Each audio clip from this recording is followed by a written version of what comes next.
Hello guys, in this video I'm gonna show you how to collect furniture and obtain green Rarity furniture in Neverness to Everness. To get green Rarity furniture and complete the furniture collection, here's exactly what you need to do.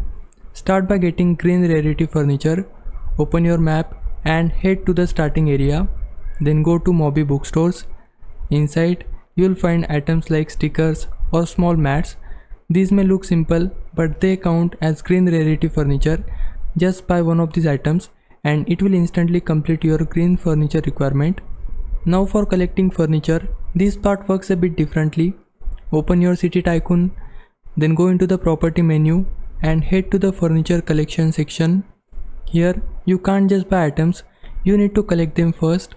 So after purchasing any furniture, press the collect option and it will register in your collection. That's it. Buy green items from the bookstore for the first part. And for the collection, make sure to place the furniture and then collect it from the menu.